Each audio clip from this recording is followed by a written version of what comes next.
Hola, hola amigos de Salud 180, bienvenidos a una transmisión especial de Salud 180 en colaboración con miembros de la Sociedad Mexicana de Neumología y Cirugía de Tórax. Me presento, yo soy Nancy Rosales, editora de Salud 180, y el día de hoy estaremos platicando sobre un tema bastante interesante, sobre todo si padeciste COVID-19 o alguno de tus familiares o una persona muy importante para ti contrajo esta enfermedad y todavía tiene algunas secuelas o presenta síntomas que para ti puedan ser alarmantes, como cansancio o dificultad para respirar.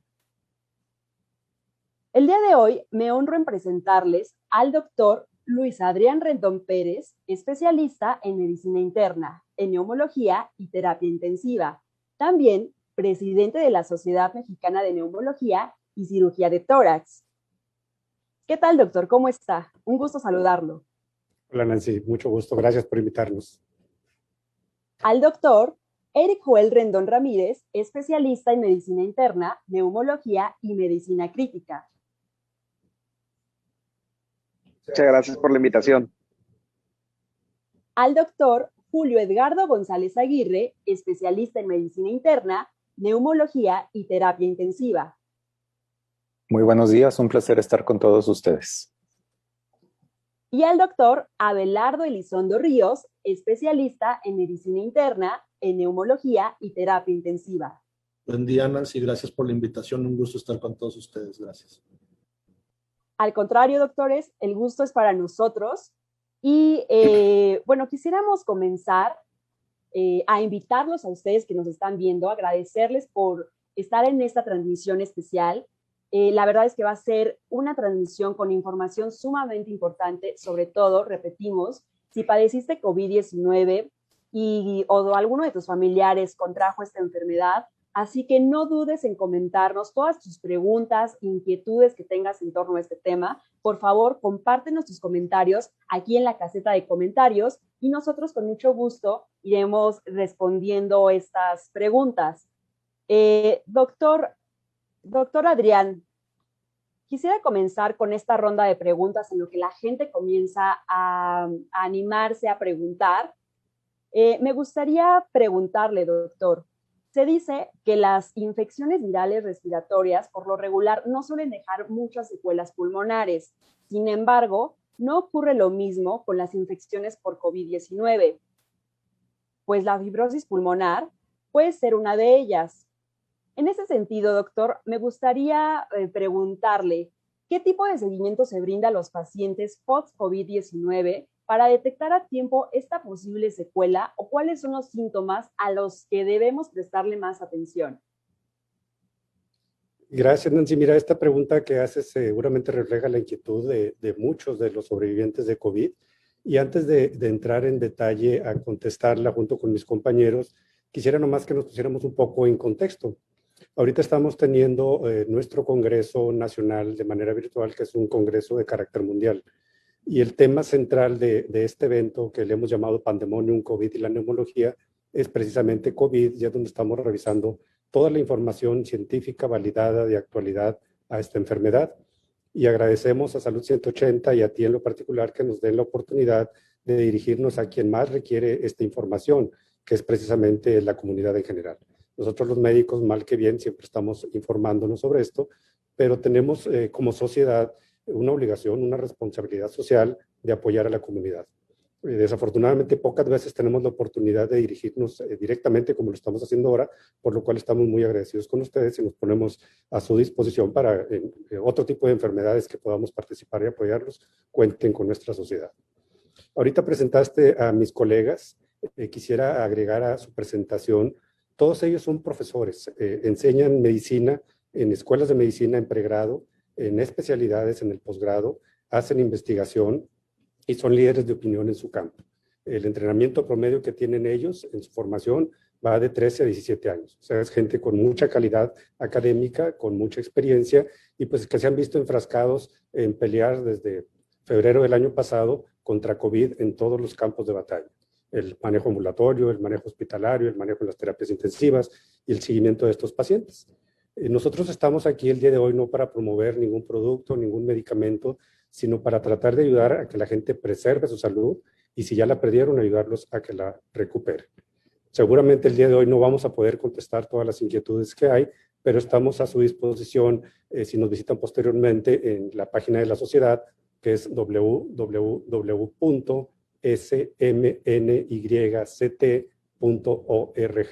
www.smnyct.org. Ahí vamos a tener una especie de call center para luego seguirlos atendiendo en sus dudas y canalizarlos en los lugares donde viva cada quien a médicos capacitados para que les puedan facilitar recuperar su salud. Tú nos presentaste como internistas, neumólogos e intensivistas, y yo nada más quisiera agregar qué es cada una de esas cosas, porque a veces hay desinformación. Un médico internista es un especialista en la atención integral de las enfermedades de los adultos. O sea, todo lo que va involucrado en cardiología, neumología, nefrología, reumatología, gastroenterología, todas esas especialidades que la gente conoce muy bien, se integran en una sola que es medicina interna. Entonces todos tenemos esa formación. Después tuvimos un entrenamiento, una superespecialidad o subespecialidad en neumología. La neumología es la especialidad que se encarga de atender las enfermedades respiratorias. Y pues COVID es una enfermedad respiratoria. Y luego también somos intensivistas. Intensivistas es el que se encarga de manejar a los pacientes que van a las terapias intensivas, que tienen enfermedades muy críticas, potencialmente mortales. Y COVID pues llevó a mucha gente a las unidades de terapia intensiva.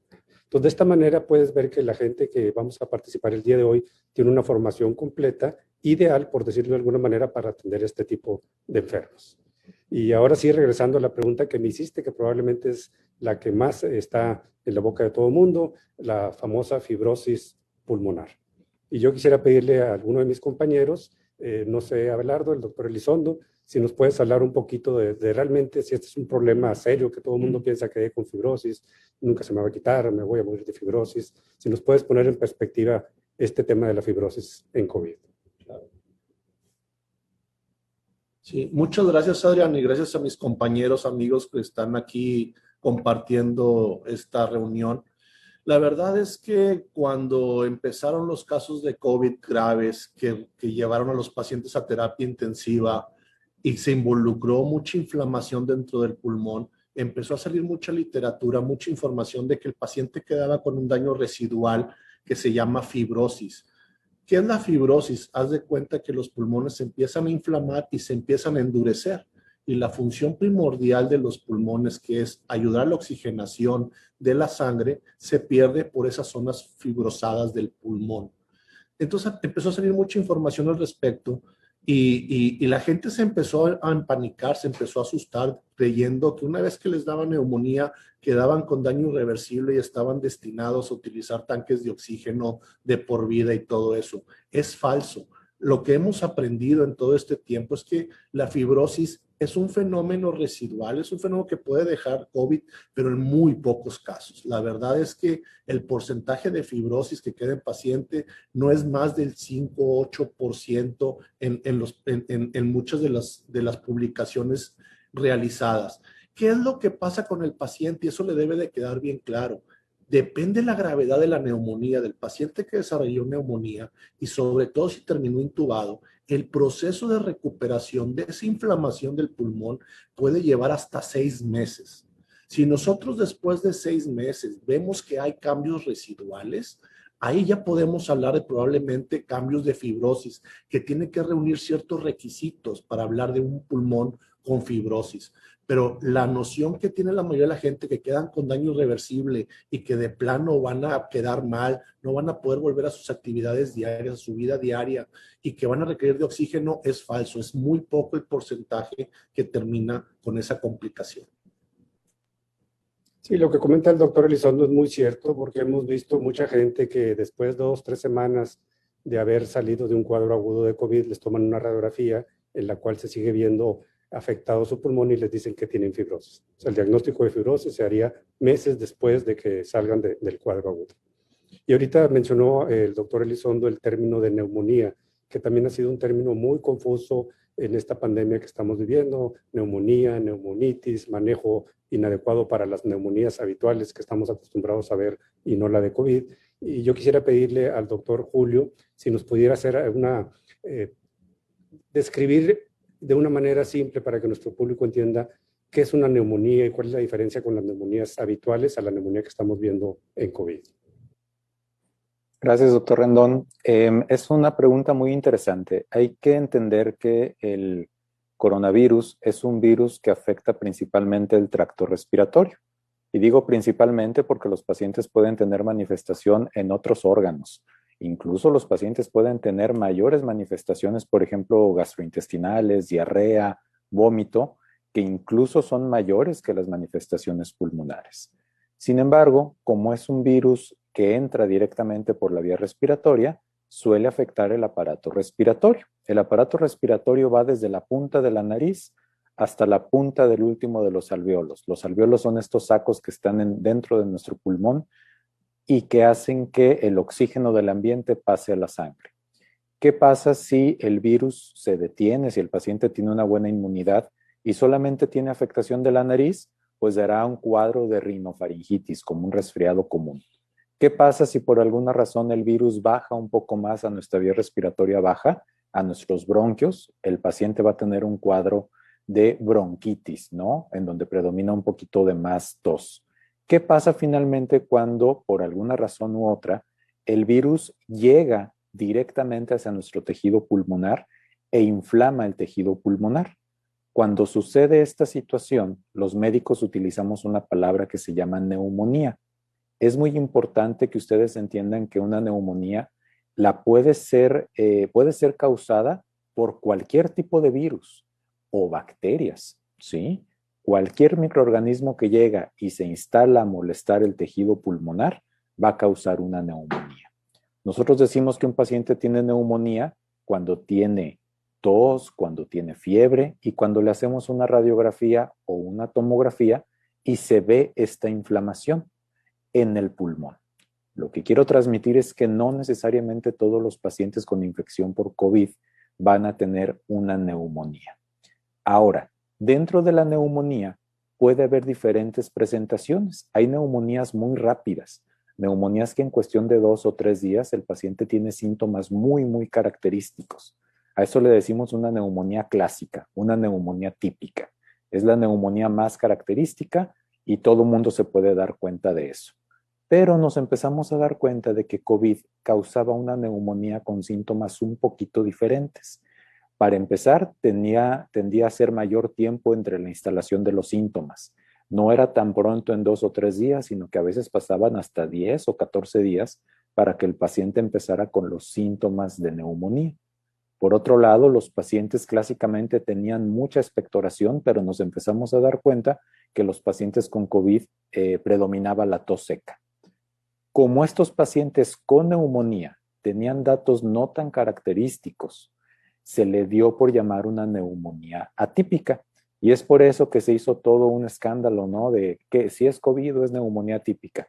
Es importante entender que la infección por COVID suele reflejar estos síntomas que los médicos le decimos atípicos, pero aún sigue siendo considerada como una neumonía por COVID. Entonces, a grosso modo, esa es la diferencia. ¿En dónde se instala el virus?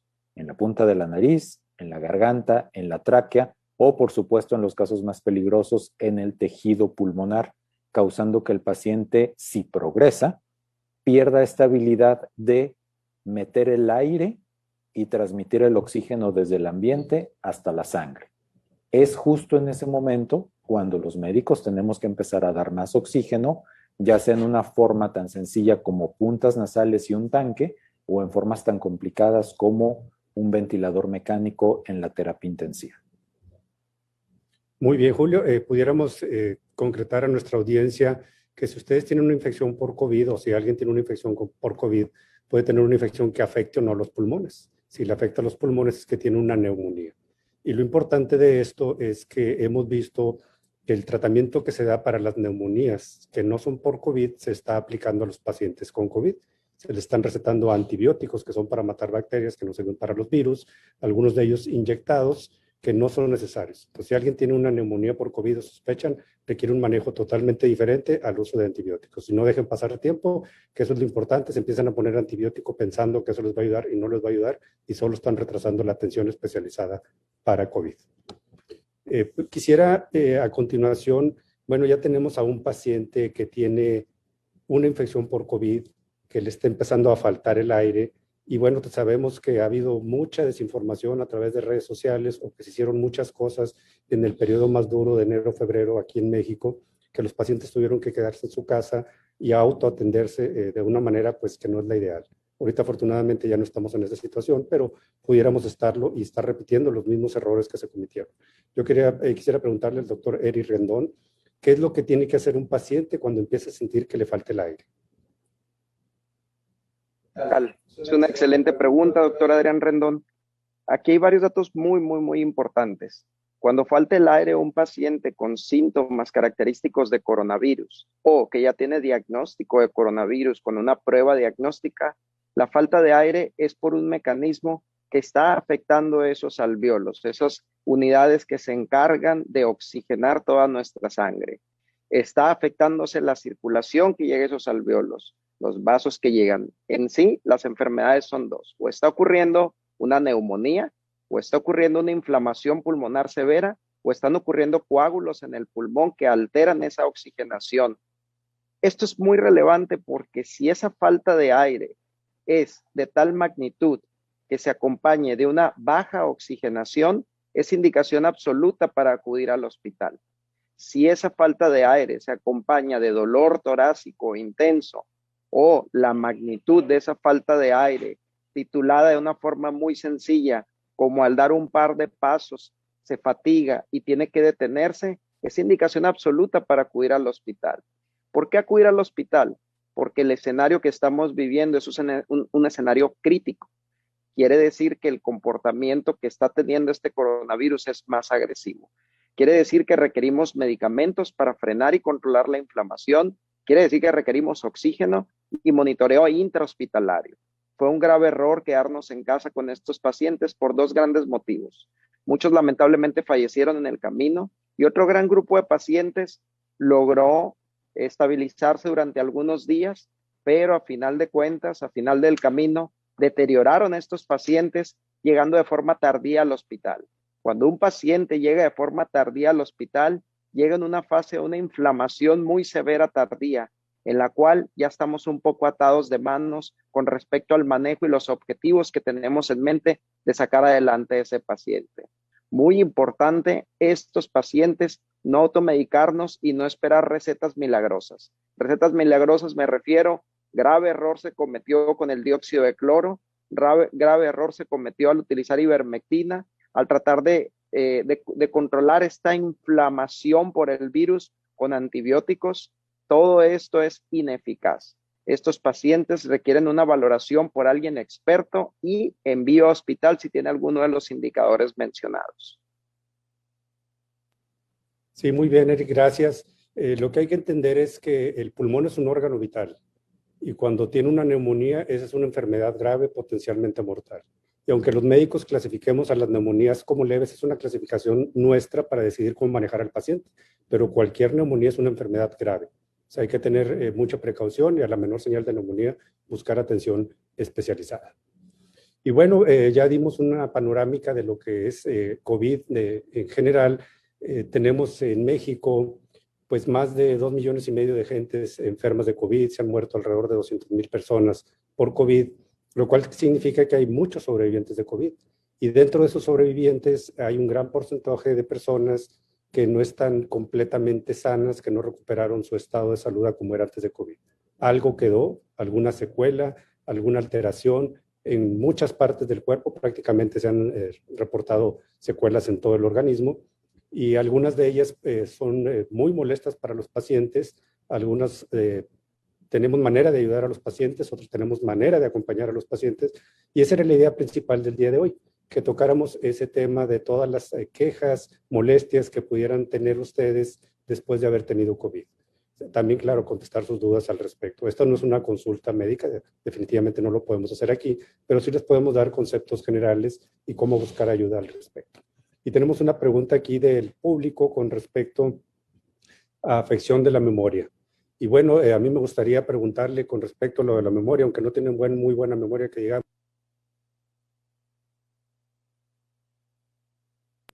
Sí, gracias, Adrián.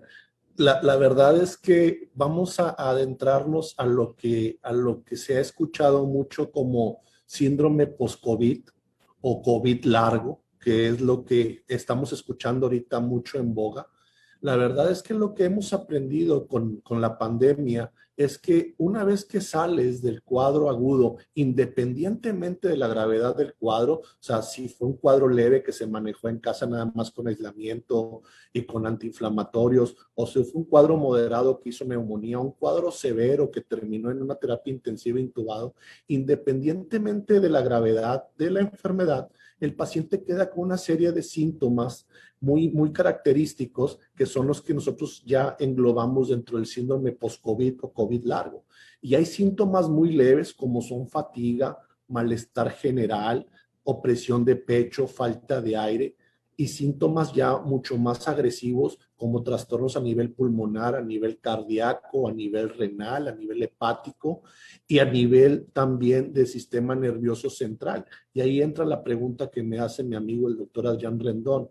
Dentro de los síntomas post-COVID que involucran el sistema nervioso central está insomnio, está cefalea, dolor de cabeza, pérdida de la memoria temporal, las cosas recientes se te olvidan, hay también mucho problema de ansiedad y en algunos pacientes, sobre todo los pacientes que acudieron a una terapia intensiva, estuvieron en una unidad de COVID con neumonía severa, quedan con un síndrome que nos llamamos síndrome de estrés postraumático, quedan con un problema serio de tipo psicológico, psiquiátrico, con mucha ansiedad, con mucho problema de insomnio, problemas para dormir, y esto lo debemos de tratar. ¿Cuánto duran los síntomas? La verdad es que no hay nada descrito que nos dé un tiempo límite de duración de cada uno de estos síntomas, como lo vamos a ver más adelante. Algunos duran algunas semanas, algunos duran hasta meses, algunos requerirán de apoyo por especialistas como psiquiatras, neurólogos, etcétera, etcétera. Pero sí es importante que ustedes sepan que esos síntomas post-COVID a nivel del sistema nervioso existen y que pueden durar cierto tiempo. ¿Qué personas son las que ocurre el síndrome post-COVID habitualmente? Sobre todo aquellos que tuvieron una enfermedad severa o que tuvieron factores de riesgo o enfermedades asociadas como diabetes, hipertensión, problemas cardíacos, problemas renales previos. Son a los que hemos visto que más síntomas y más datos de síndrome post-COVID dejan. Pero incluso aquel que estuvo asintomático también puede tener estos síntomas post-COVID. Muchas gracias, Abelardo. Uno de los quejas más frecuentes que vemos, que afortunadamente no afectan mucho la salud, pero afectan la calidad de vida enormemente, es la pérdida del olfato. Yo quisiera preguntarle al doctor Julio González, en su experiencia de los pacientes que ha tenido oportunidad de seguir, ¿cómo les ha ido y qué es lo que pudiéramos hacer y esperar en cuanto a recuperación del olfato? Gracias por la pregunta, doctor. Sí, definitivamente este término que se llama anosmia es el término médico para la pérdida del olfato. No era conocido por la gente en general, salvo los médicos. A partir de esta pandemia, las búsquedas en Google se dispararon porque todo el mundo estaba buscando este síntoma. Es por mucho el síntoma que más atención ha recibido, que más publicidad ha recibido, y es un síntoma frecuente pues es bastante curioso, ¿no? Aquí lo importante es entender por qué sucede. En general, la anosmia sucede porque hay una inflamación de la membrana muy cerca de las zonas que reciben las moléculas de olor. Esta inflamación causada por el virus tiene una relación directa con la cantidad de virus que se respiró. Es decir, en otras palabras, si el paciente recibe una gran cantidad de virus, es más posible que desarrolle falta de olfato a un paciente que recibió una cantidad un poco más moderada, ¿sí? Entonces es muy importante que estén muy atentos con este síntoma, porque si lo tienen, bueno, pues es importante que informen a su médico. Por otro lado, afortunadamente, todo parece indicar que es transitorio. Lo que sí es que en algunos pacientes puede haber falta de olfato, incluso durante semanas, ¿correcto? No hay que asustarnos. Prácticamente todos los pacientes han recuperado su olfato y tampoco hay que acelerarnos tratando de tratar precisamente este síntoma. nuestros amigos, los otorrinos, los médicos que se dedican a ver la salud de la nariz, garganta y oídos, a veces han dado algún antiinflamatorio para tratar de acelerar la recuperación del olfato. Y esto ha sido pues medianamente efectivo. Realmente los pacientes han reportado que se recupera el olfato un par de días antes. Entonces no tiene mucho caso, hay que estar tranquilos y quizá lo más importante es entender que va muy en relación con la cantidad de virus que respiramos y eso sí es una variable que puede importar en el pronóstico de la enfermedad. Si ustedes tienen por ahí pérdida de olfato, no se preocupen, la regla general es que van a recuperar su olfato a su nivel previo y pues va a ser una experiencia curiosa, ¿no? Es un síntoma importante. Otra de las cuestiones del olfato, como ustedes saben, tiene mucho que ver con el sentido del gusto. Entonces, muchas veces los pacientes al no tener olfato no disfrutan la comida, se les quita el apetito y empiezan con problemas de baja ingesta calórica, precisamente en el momento en el que más requerimos una nutrición adecuada. Entonces, si alguno de ustedes está pasando por esta situación, por favor que la falta de olfato y que la falta de sabor no sea limitante para estar comiendo mal o para estar poniendo mucho endulzante, por ejemplo, o para estar comiendo cosas muy picantes con tal de que no sepa. Hay que seguir haciendo el esfuerzo por una nutrición adecuada y no se preocupen, poco a poco el olfato va a regresar a lo normal.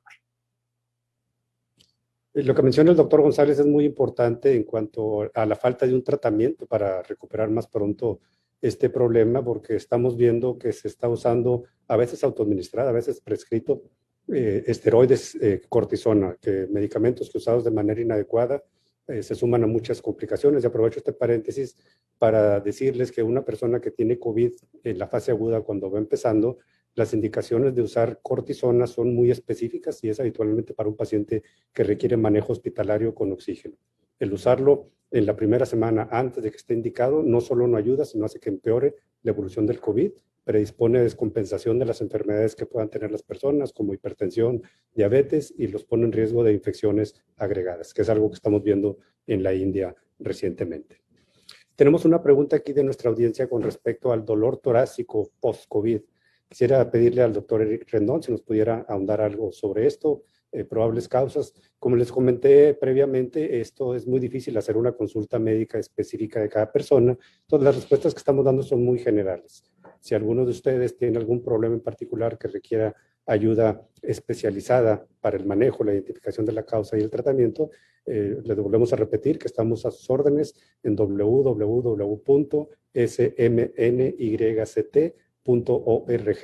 Ahí tenemos un directorio disponible de todo el país de neumólogos que los pueden ayudar. Eric, adelante, por favor. Muchas gracias, doctor Adrián Rendón. Una pregunta muy interesante. Dolor torácico es un síntoma que refieren frecuentemente los pacientes. Como lo mencionaba el doctor Abelardo, el doctor Julio, el doctor Adrián Rendón, es más frecuente que las manifestaciones post-coronavirus las presente alguien que estuvo críticamente enfermo. La afección es multisistémica, multiorgánica. Ahora, refiriéndonos específicamente a dolor torácico, ¿qué estructuras pueden generar dolor en el tórax? La opresión torácica puede ser secundaria a inflamación bronquial. El dolor torácico al respirar puede ser secundaria a inflamación de la membrana que cubre el pulmón o la membrana que cubre el corazón. ¿Por qué toco el tema? Porque todo paciente que haya tenido coronavirus y experimente dolor torácico en los siguientes 6 meses, hay que buscar alguna relación. Casi siempre se presenta en los primeros 30, 60 días alguna manifestación de este tipo. ¿Qué buscar? ¿Qué estudiar? Acudir para revisión clínica de este paciente, evaluar con estudios de imagen sencillos, estudios de función pulmonar. Si no se encuentra ahí la causa del dolor torácico, buscar que sea de origen cardiovascular. Les adelanto una serie de datos. El dolor torácico es el 4º síntoma más común por el cual acuden a consulta a los pacientes post-coronavirus. El dolor torácico, cuando no encontramos causa pulmonar y el paciente estuvo críticamente enfermo, 7 de cada 10 pacientes pueden tener alguna afección cardíaca. Una de estas incluye inflamación de las membranas que cubren el corazón, denominada pericarditis. Es una causa de dolor torácico. El líquido que les comentaba fuera del pulmón puede ocurrir en 5 a 10% de los casos. Se denomina derrame pleural o pleuritis postviral. Y por afección bronquial, sobre todo en pacientes que tenían alguna enfermedad respiratoria previa, ya sea de origen alérgico o no, como asma. Estos pacientes puede reactivarse ese asma que tenía bastante controlado y dar opresión torácica por esa inflamación bronquial, pero habitualmente se combina de otros síntomas, como tos, como temporalidad de los síntomas con mayor actividad en la mañana, en la noche. Lo importante y relevante aquí es que si no encontramos causa pulmonar, causa cardiovascular, hay que voltear a ver ahora el sistema musculoesquelético. Muchas veces estos pacientes hacen dolor a la digitopresión, muchos de esos pacientes tienen dolor en ciertas estructuras. Está descrito un fenómeno que se denomina artritis reactiva, muy poco común, pero estamos obligados a descartarlos si ya evaluamos los dos órganos principales que producen dolor torácico: pulmón, por mucho, después corazón. Si no hay nada de esto, una de las manifestaciones de neurocoronavirus puede ser síntomas como hipocondríacos, uno de los cuales puede ser dolor torácico, ansiedad, sudoraciones o varios síntomas que pueden ser parte del espectro de neurocoronavirus.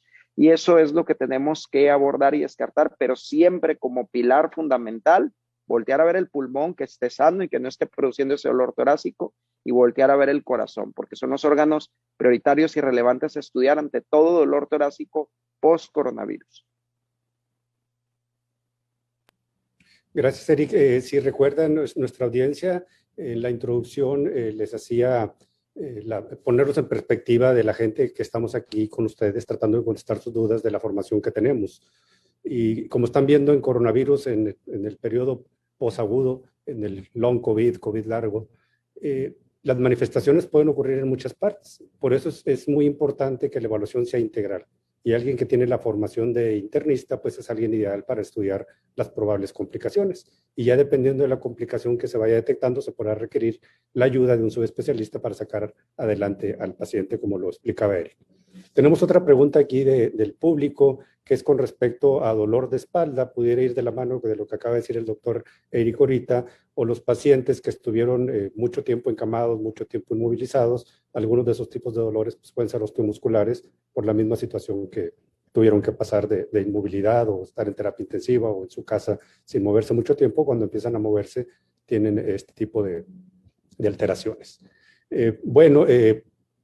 Seguiríamos avanzando en esto, y cuando tenemos a un paciente que ya salió de COVID, tiene todo este tipo de alteraciones, ahorita el doctor Eric nos decía que hay que hacer una serie de evaluaciones.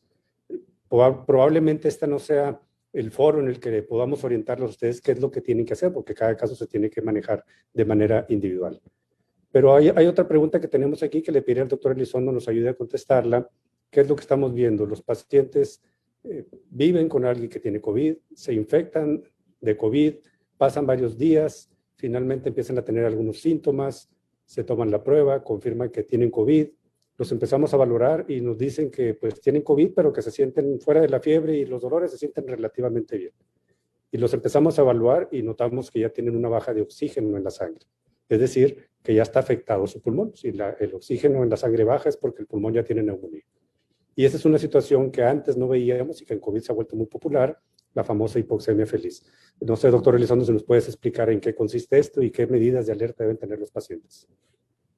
Sí, gracias, Adrián.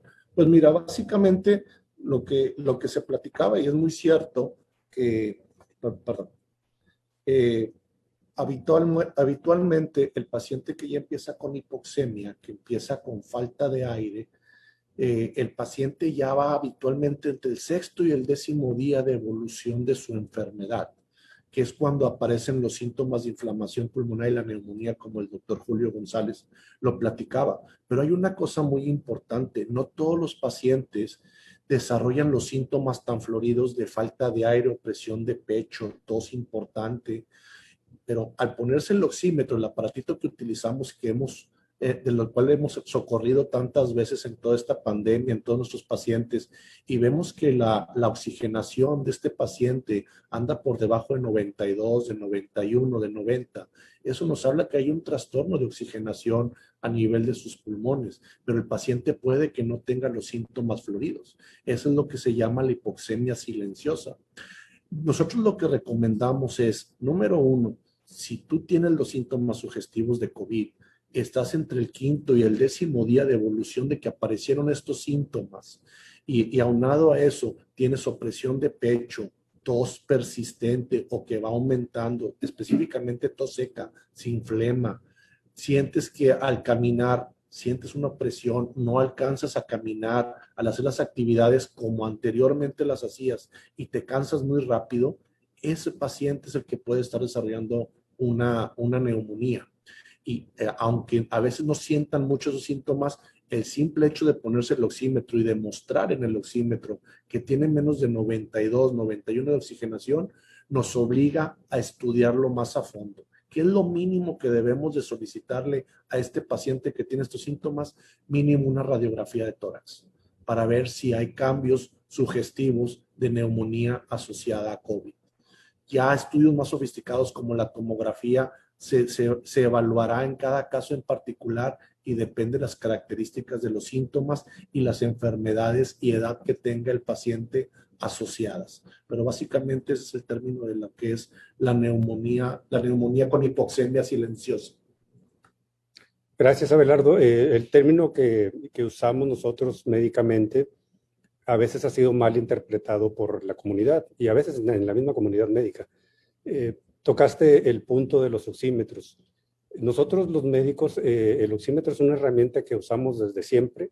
Ahora se popularizó que se use fuera de los hospitales, en las casas, por las necesidades obvias que tenemos de monitorear a los pacientes a distancia. Lo que no se ha entendido muy bien es cómo interpretar los números que nos da el oxímetro ni cómo usarlo de manera adecuada. Los oxímetros que están validados médicamente son pocas las marcas y muchos de los oxímetros que se han utilizado son oxímetros pues, que salieron por la necesidad creciente, la alta demanda de tener algún monitoreo. Entonces, no hay que confiarnos totalmente en los oxímetros que no están bien validados. Lo ideal es que se mida a la gente en su casa, pero que un médico interprete esos números. Y los números normales de oxigenación para una persona que no tiene ningún problema respiratorio previo son 98, 99 de oxigenación. Cualquier número por ahí, hacia abajo, significa que ya está afectado el pulmón. Y los números que se han popularizado son números que debemos interpretar nosotros los médicos para decidir qué le corresponde a cada paciente en base a ese número. O sea, tiene la falta creencia que la gente se espera hasta que está en 90 o abajo de 90 para ir a buscar ayuda. Ese ya es un estado muy avanzado en el que vamos a tener muy pocas posibilidades de ayudar a las personas. Por lo tanto, desde que detecten que les empieza a bajar del 98 a 90, si nunca se lo han medido, mídanselo ahorita para que sepan cuál es su valor normal y tan pronto detecten que les empieza a disminuir, busquen atención especializada porque actuando antes de que se requieran las intervenciones más drásticas, podemos ayudar a que los pacientes salgan adelante. La siguiente pregunta que nos hace nuestro auditorio es, ya la esperábamos, de hecho estábamos discutiendo aquí antes de empezar con ustedes, los casos que tuvieron COVID, salieron adelante, se curaron y 2 o 3 meses después vuelven a venir. Doctor, me siento mal otra vez, les repetimos las pruebas diagnósticas de COVID y vuelven a salir positivas. Julio, no sé si nos quieras comentar algo al respecto. Gracias. Sí, antes de entender cómo funciona este mecanismo de volverse a infectar, creo que debemos hacer un repaso brevísimo de cómo nosotros los humanos y en general todos los mamíferos nos defendemos de las infecciones. Cada uno de nosotros, cada uno de ustedes tiene un sistema inmune que nos defiende de muchas infecciones, ¿no? Este sistema inmune, lo que a veces la gente llama las defensas, es un sistema que depende directamente de nuestra salud general. Ahora, imaginemos 2 pacientes, 2 gemelos. Un gemelo de 40 años que hace ejercicio todos los días, que es delgado, que no fuma, que no toma alcohol en exceso, alguien que no respira una contaminación ambiental excesiva, y el otro gemelo, todo lo contrario, es alguien que subió mucho de peso, toma alcohol todos los días, fuma, es diabético, es hipertenso y aparte no tiene control adecuado de estas enfermedades. A ambos los sometemos a una misma carga de coronavirus. ¿Quién ustedes piensan que se va a defender mejor de esta agresión infecciosa? Por supuesto, todos ustedes están pensando que el gemelo sano, el gemelo delgado, el que no fuma, se va a comportar mejor. Y están en lo correcto. ¿De qué depende? Depende de que su sistema inmune genera defensas, anticuerpos de una mayor calidad en comparación con el otro paciente que también las genera, pero de menor calidad y en menor cantidad. Entonces, partiendo de esa situación, podemos entender por cómo un paciente joven, sano, delgado, puede contagiarse de coronavirus y andar como si nada, prácticamente sin síntomas, lo cual es peligroso porque el que se esté defendiendo bien no quiere decir que no esté contagiando a otras personas. Y es por eso que se ha insistido mucho en que todos, independientemente de los síntomas o no que tengamos, debemos usar nuestro cubrebocas. Por otro lado, el otro paciente puede tener síntomas muy severos que incluso lo pueden llevar a la terapia intensiva. Vamos a suponer que estos dos pacientes salen adelante, ¿sí? El paciente delgado y sano ni siquiera tuvo síntomas, pero su gemelo tuvo que estar en el hospital durante 10 días. Ambos salen adelante y meses después, por descuido, por no usar bien su cubrebocas, por no respetar la distancia, por confiarse, vuelven a recibir otra carga de coronavirus. Es exactamente el mismo escenario. El paciente sano, el paciente delgado con una salud de mayor calidad, tiene sus anticuerpos todavía funcionales, robustos, circulando, tiene una especie de halo protector. Mientras el otro paciente a lo mejor también tiene anticuerpos, pero estos anticuerpos no son de muy buena calidad, no lo defienden mucho. Entonces, es muy importante entender que nuestras defensas no se modifican ni con vitaminas, ni con hierbitas, ni con pócimas mágicas. Nuestras defensas, nuestro sistema inmune, es un reflejo de la calidad de nuestra salud en general. Yo siempre les digo a mis pacientes, si a ti te dio COVID, la regla es no que quedes como antes. Yo quiero que quedes mejor que antes. Y hemos tenido muchos pacientes que cuando les dio el COVID eran diabéticos e hipertensos sin tratamiento, obesos, y una vez que salen del COVID están muy motivados para hacer ejercicio, pierden peso, la presión deja de requerir medicamentos y la diabetes también. Estos pacientes ante un segundo estímulo infeccioso tienen mayor capacidad de defenderse. Finalmente, recuerden que el COVID es como cualquier infección viral. Una gripe simple y sencilla nos puede dar un par de veces al año si nosotros no tenemos los cuidados adecuados. Entonces, si ya nos dio COVID, no debemos de bajar la guardia. Debemos de concentrarnos, identificar qué es lo que estábamos haciendo mal en nuestra salud. Si teníamos sobrepeso, obesidad, eso es reversible. Si somos hipertensos, pues hay que ajustar el tratamiento, seguir usando bien el cubrebocas para evitar los contagios. Es muy posible que el coronavirus empiece a comportar como la influenza. Recuerden ustedes que la influenza viene en picos cada año y todos estamos ya preparados. ¿Qué es lo que hacemos antes de que entre el invierno? Nos vacunamos, nos protegemos y en general la gente que tiene buena salud sale adelante y no tiene mayores problemas de infecciones repetitivas. El problema de la gente que no tiene adecuada salud es que constantemente se va a estar enfermando. Y si no es coronavirus, va a ser influenza o infartos cerebrales. Entonces, para concluir, lo importante, si queremos aumentar nuestras defensas, es aumentar nuestra calidad de salud en general.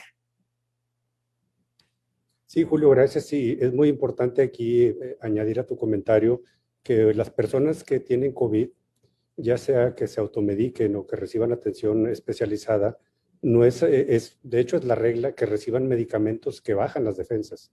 Y si esos medicamentos se los dieron en el momento previo a que desarrollen su inmunidad, pues su inmunidad se va a bloquear. Y entonces, aunque sobrevivan a COVID, pues no desarrollaron inmunidad contra COVID y van a seguir siendo susceptibles de que se vuelvan a reinfectar. Entonces, eso enfatiza la necesidad de que sigamos con las medidas de precaución. Y nos preguntan aquí qué opinamos del regreso a las escuelas en la Ciudad de México. Nosotros ahorita estamos aquí en Monterrey y estamos teniendo la misma situación, el regreso no solo a las escuelas, sino a muchas otras actividades. Acaban de pasar las campañas electorales, los festejos de las campañas, donde hubo reuniones multitudinarias, y hemos visto que en la última semana el número de casos se ha incrementado discretamente en todo el país, en algunos lugares más que en otro lado. Eso es algo preocupante, es algo que tenemos que estar atentos, porque si se vuelven a incrementar el número de casos, pues tendríamos que regresar a las medidas que ya previamente estaban establecidas y que se han relajado. Para no perder en contexto, si ustedes revisan los números que tenemos en momento, en número de casos y número de muertes, no son muy diferentes a los que teníamos en estas mismas fechas el año pasado. Y en aquel entonces estábamos todos encerrados y con todas las medidas de precaución. La vacunación en México aunque se ha hecho mucha publicidad de que somos de los países de Latinoamérica que vamos muy rápido, se estima que solo el 15% de la población de México está vacunada. O sea, ¿eso qué significa? Que todavía hay 100 millones de gentes que no están vacunadas, son 100 millones de gentes susceptibles que pueden mantener viva la pandemia. O sea, esto todavía no se acaba, hay que seguirnos cuidando y vigilando. Y yo quisiera preguntarle en este momento al doctor Eric Rendón, que una vez que sale un paciente del hospital, ¿qué recomendaciones le debemos dar con respecto a post-COVID? ¿Qué cosas tiene que vigilar, avisarnos y nosotros como médicos qué tenemos que investigar? Sí, muchas gracias por la pregunta, doctor Adrián Rendón. Este es todo un tema, todo un tema. Yo daré una respuesta condicionada. Depende de qué. Si el paciente estuvo críticamente enfermo, muy grave, en una terapia intensiva, se egresó con oxígeno, lo que hay que vigilar pues es síntomas o datos pivote de alarma. ¿Cómo está su saturación de oxígeno? Esa dificultad respiratoria que no se incremente, que vaya en descenso. ¿Cómo está esos síntomas cardiovasculares? Muchos de estos pacientes salen con una frecuencia cardíaca sumamente elevada, síntomas de dolor torácico. Vigilar y monitorear esto a detalle. Ahora, por otro lado, si el paciente tuvo un cuadro leve, vigilar los 4 datos clave o cardinales que se presentan como síndrome post-coronavirus. La fatiga. 56% de los pacientes puede presentarla con duración hasta de 3 a 6 meses post-coronavirus. La falta de aire se puede presentar hasta en el 28% de los pacientes. El dolor torácico ya mencionado y la caída del pelo. Un síntoma un poquito con no mucho enfoque, no mucha atención, que ocurre porque el pelo, por ejemplo, tiene 3 fases. Una de las fases es caída, fase de crecimiento, fase de mantenimiento y caída. Con enfermedades graves o severas se puede caer y puede ser muy severo, y esto puede ocurrir entre 3 y 6 meses. Y el neurocoronavirus, que sobre todo con los síntomas neuropsiquiátricos pueden ocurrir hasta en 1/3 de los pacientes. Ahora, enfocado a lo pulmonar, respiratorio o como enfoque de internista, lo ideal a estos pacientes, lo que más nos preocupa, corazón y pulmón.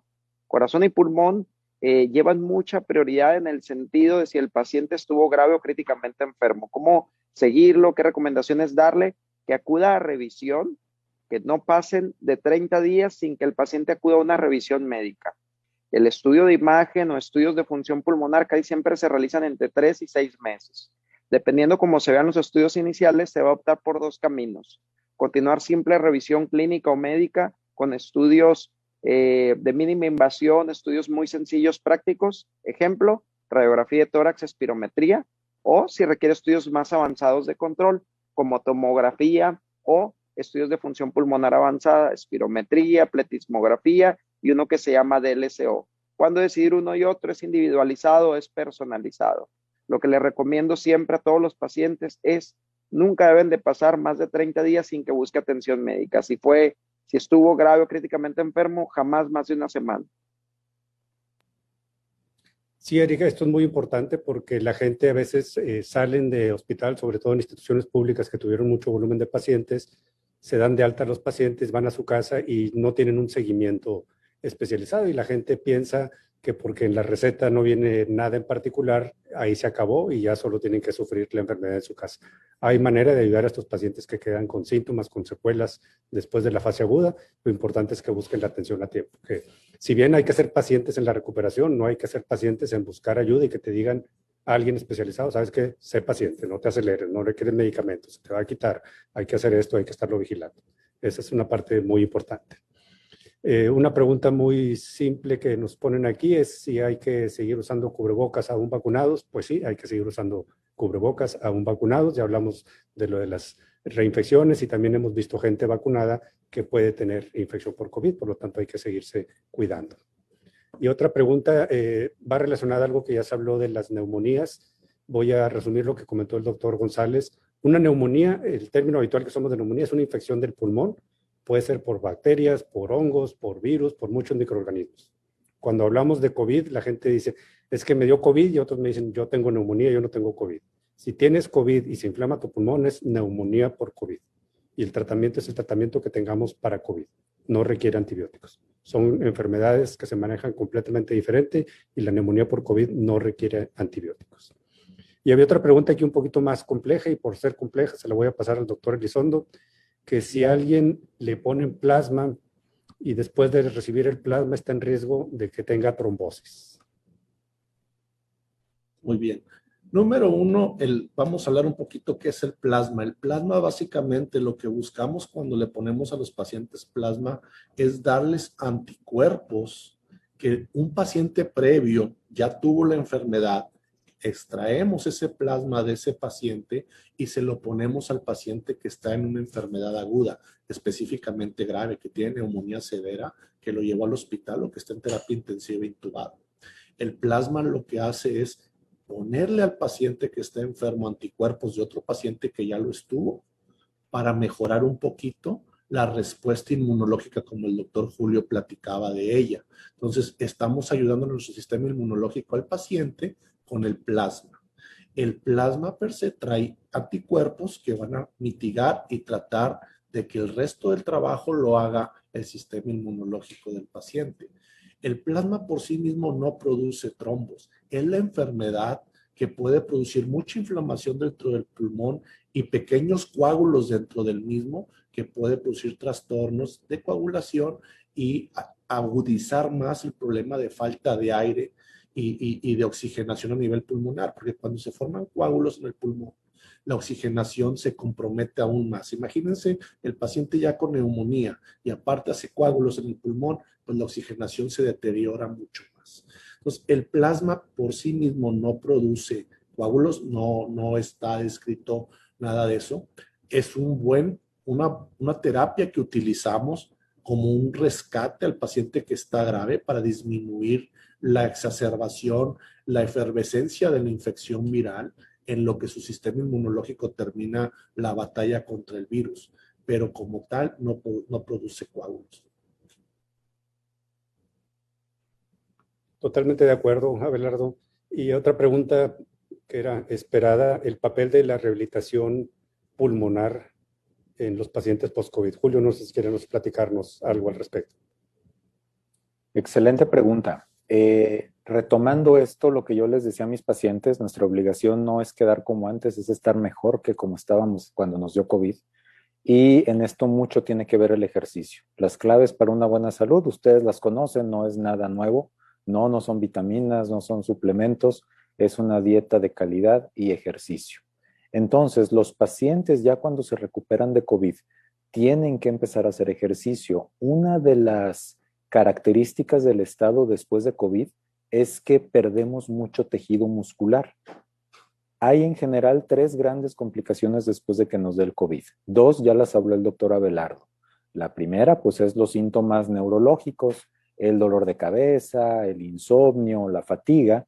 El otro grupo son los síntomas pulmonares, como ya también lo mencionó el doctor Abelardo, y la tercera es lo que los médicos llamamos sarcopenia. La sarcopenia es que nuestros músculos se deshacen como si fuera algodón de azúcar. Seguramente, si a ustedes les dio COVID, se dieron cuenta de que bajaron de peso. Y bueno, pues a lo mejor cuando bajamos de peso todo el mundo estamos muy contentos porque ya no estoy gordito, ¿no? Ya no tuve que hacer dieta. El problema es que ese peso no se fue la grasa sigue ahí. El problema es que se fueron muchos de nuestros músculos. Si se fijan, muchos de ustedes o algún familiar bajó de peso, sus piernas están muy delgadas, pero el estómago quedó todavía voluminoso. ¿Cómo le hago yo para recuperar músculo? Nuevamente, no es una receta mágica. Una dieta muy adecuada, de hecho yo les recomiendo, una de las mejores inversiones que pueden hacer es consultar con un nutriólogo, no para que nos baje de peso, sino para que nos ponga en orden nuestra alimentación. Y el otro paso es la rehabilitación.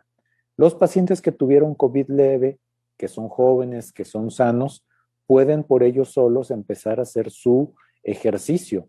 Obviamente no vamos a empezar a correr inmediatamente un maratón o a hacer ejercicio de pesas. Si no lo hacíamos, tenemos que empezar con caminata, ¿sí? Caminata, 30 minutos, 3 veces por semana, a un ritmo suficiente para tener un poco de sudoración. Aquí en Monterrey estamos a 40 grados, es bien difícil hacer caminata al aire libre, pero en otros lados que nos escuchen, lo ideal sería salir al aire libre, que nos dé un poco de sol y hacer ese ejercicio.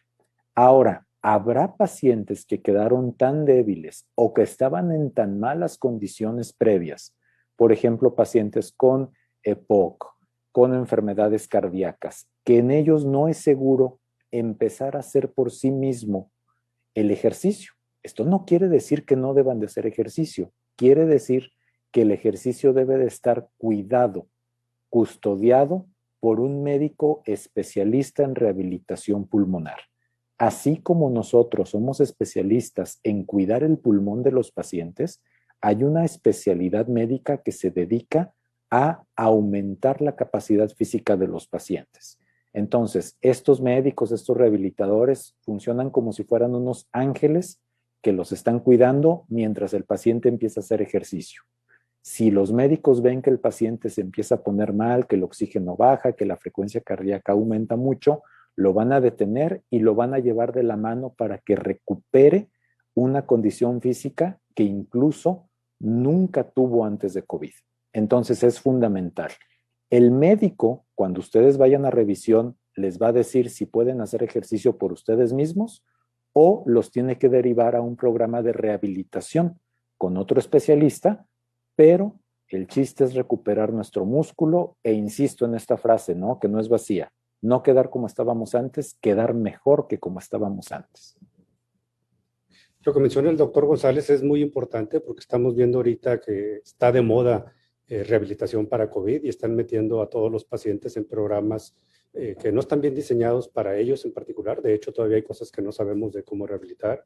La rehabilitación física habitual que se hace es del paciente que tiene algún problema de movilidad o de fuerza muscular.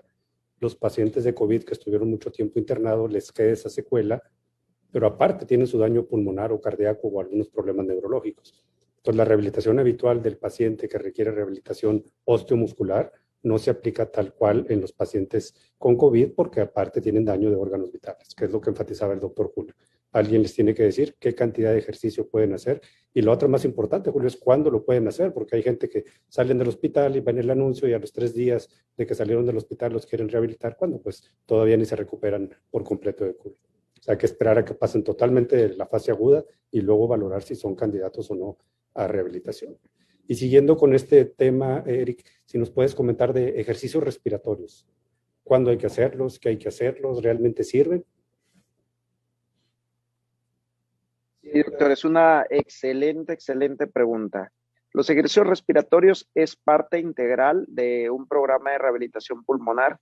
Los ejercicios respiratorios, salvo que esté amenazando la vida del paciente por un comportamiento extremadamente crítico, prácticamente promovemos la higiene respiratoria, la rotación del paciente y una serie de maniobras desde que está el paciente en terapia intensiva en la hospitalización. Al egresar este paciente hay dispositivos que por ahí han escuchado, el inspirómetro incentivo, que son 3 bolitas, tienen volumen, dependiendo del esfuerzo inspiratorio, se elevan estas bolitas, o inflar globos, o el famoso popote con un vaso de agua. Bueno, estos ejercicios pueden ayudar y abonar un poquito a la rehabilitación pulmonar, lo que sí debe ser indicado por un experto en el área para que sea titulado, e idealmente debe ser algo superior a estos ejercicios. ¿A qué me refiero? Existen aparatos o dispositivos similares al inspirómetro incentivo, que es un aparato que tiene 3 bolitas, pero tiene resistencia. ¿Para qué sirve esta resistencia? Para la hora de respirar, se ejercite, es como el equivalente a ir a un gimnasio y levantar la pura barra sin pesas o agregarle peso a las partes laterales para entrenar y generar un músculo más marcado o más abundante. Pasa lo mismo con el sistema respiratorio. Hay que entrenar esos músculos respiratorios, ese diafragma. Hay que forzarlo lo suficiente como para que aumente la recuperación, pero sin caer en un extremo de dañar al paciente. Es decir, estos ejercicios son buenos, sí sirven, nada más que tienen que ser supervisados e indicados por un experto. Hay muy básicos, como les mencionaba, pero lo ideal son los que incluyan algo de resistencia. Sí, gracias, Eric. Y si se fijan en el comentario que acaban de hacer el doctor González y el doctor Eric, pues va enfocado a rehabilitar los músculos, que es de lo que mejor sabemos. Los ejercicios, aunque les llamemos de rehabilitación respiratoria, no sirven para que el pulmón sane más rápido. Lo que tratamos de hacer es ayudar a los músculos que hacen que el pulmón funcione estén en la mejor condición para que un pulmón dañado pueda oxigenarnos mejor y cumplir con la función vital que es oxigenar la sangre. Pues creo que ya estamos sobre el tiempo. Déjenme ver si alcanzamos a ver alguna última pregunta de nuestra audiencia. pues tenemos aquí un comentario de alguien que recientemente tuvo COVID, que sigue padeciendo insomnio, se le está cayendo el pelo y las uñas. Ya habíamos comentado al respecto sobre estas situaciones, pues el consejo es hay que ser pacientes, todo esto va a ser recuperado en la mayoría de la gente, no acelerarse, no buscar tratamientos mágicos, no automedicarse. Sí consulten a un especialista porque si tienen algún tipo de secuela obvia, pueden tener alguna otra secuela que no se han detectado y eso solo un especialista se los puede confirmar. No sé si para ya cerrar quisieran hacer algún comentario muy breve, doctor Elizondo. Sí, gracias. Muchas gracias, primero que nada, por invitarnos a este foro. La verdad es que podríamos pasarnos todo el día platicando de COVID para el auditorio. Nos encantaría seguir resolviendo todas sus dudas y lo vamos a hacer por medio de la página de la sociedad que el doctor Adrián Rendón ya les mencionó. Yo lo único que les digo es que no hemos salido de la pandemia. Mientras no estemos mínimo el 70 o 80% de la población vacunados, no podemos decir que hemos domado esta pandemia. Seguimos teniendo casos, los casos siguen siendo graves, ahora en población más joven, y no debemos de bajar la guardia. Y la persona que está vacunada, no porque le pusieron su primer vacuna, se sienta ya protegida y pueda hacer su vida como si no hubiera pandemia. Tienen que seguirse cuidando porque las vacunas, por ejemplo, cuando son de 2 dosis, se dice que hasta 2 semanas después de haber aplicado la segunda dosis, ya tienes una protección completa. Las que son de 1 dosis hasta 3 semanas después. Entonces, no hagamos una fiesta porque ya nos pusieron la primera dosis de vacuna, porque todavía no estamos en capacidad de hacer una fiesta. Hay que seguir cuidándonos, hay que seguir con la guardia en alto y no dejar las medidas preventivas. Y un gusto estar con ustedes. Muy buen día. Muchas gracias, Adrián, y a todos a mis amigos por acompañarnos. Julio, un comentario breve. Bueno, pues yo los dejaría con, nosotros tenemos que confiar en nuestro médico y confiar en información fidedigna, en información de calidad. Veo, por ejemplo, aquí una pregunta donde un paciente está siendo informado de que no se puede poner la vacuna porque sigue saliendo con una PCR positiva. Y aquí hay 2 errores fundamentales. La PCR no se debe de estar repitiendo a ver cuándo se hace negativa. O sea, nosotros sabemos que los pacientes ya recuperados pueden seguir teniendo una prueba positiva. Entonces yo les digo a mis pacientes, pues si te gusta que te piquen la nariz y estar pagando un mineral por prueba cada semana, pues ve, háztela. Pero si no, no sirve para nada. Y la otra, la vacunación es fundamental, aunque un paciente, como el que nos dice aquí, esté saliendo con PCRs positivas ya recuperado. Entonces, lo que trato de transmitir es que estas dudas no imaginemos la información. Lo mejor es ir con un médico capacitado, primariamente los neumólogos, y bueno, después de nosotros, pues los internistas o los infectólogos, pero siempre ir y comunicarse bien con un médico directamente y que este médico nos aconseje y nos diga qué es lo que debemos hacer. Recuerden ustedes que nosotros somos coach, somos los consejeros de su salud. Les vamos a decir qué hacer con la mejor calidad de información para que recuperen la salud, tengan paciencia, todos estos síntomas que nos están diciendo van a pasar y, insisto, el chiste es quedar mejor que como estábamos antes, alimentarnos bien, hacer ejercicio y si somos diabéticos o hipertensos, pues recuperar el control de nuestro cuerpo, de nuestra inmunidad, de nuestra vida y por supuesto de nuestro destino. Muchas gracias. Bueno, pues ahora le voy a pedir al doctor Eric Rendón que haga un comentario largo porque cuando pedí breves no fueron muy breves. Muchas gracias, doctor Adrián. Yo voy a ser extremadamente breve en virtud del tiempo. La verdad, estamos frente a la enfermedad más catastrófica en los últimos 100 años. Esto hay que darle el peso que debe. Retó el sistema de salud, la economía, la enfermedad más mediática en la historia de la humanidad. Y esta enfermedad con más síntomas post fase aguda. Esto es muy importante porque seguimos aprendiendo de esta enfermedad. Cualquier síntoma que tú tengas persistente, acude a valoración médica. Es muy, muy importante salir de esto juntos. Gracias a todos. Bueno, amigos, pues ya con esto damos por terminada esta sesión que fue muy educativa para todos nosotros al conocer sus inquietudes y poder transmitirles consejos que creemos pueden ayudarles, como empecé diciendo, a preservar su salud y a recuperar su bienestar. Agradecemos mucho a Salud 180 la invitación. Nancy, muy agradecidos contigo por habernos facilitado este medio y quedamos a tus órdenes. Y si luego tu audiencia tiene alguna duda, alguna cosa que quiera comunicarnos, a través de tuyo lo podemos hacer con todo gusto. Muchas gracias, que estén muy bien, síganse cuidando, vacúnense con la vacuna que puedan conseguir, no tengan dudas que las vacunas son seguras y son efectivas para prevenir las formas severas de COVID. Muchas gracias.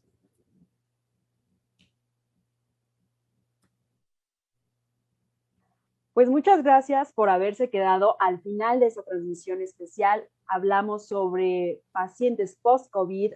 Los especialistas nos brindaron información sumamente importante. Le externamos nuestro más profundo agradecimiento al doctor Luis Adrián Pérez Rendón, al doctor Eric Joel Rendón Ramírez, al doctor Julio Edgardo González Aguirre y al doctor Adelardo Elizondo Ríos, miembros de la Sociedad Mexicana de Neumología y Cirugía de Tórax. Este video va a seguir aquí en nuestra página para cuando tú quieras volver a verlo o a escuchar las respuestas que nos brindaron los especialistas. Con todo gusto puedas volver a consultarlo. Pues muchísimas gracias y nos vemos en una próxima transmisión. Hasta luego. Hasta luego, que estén muy bien.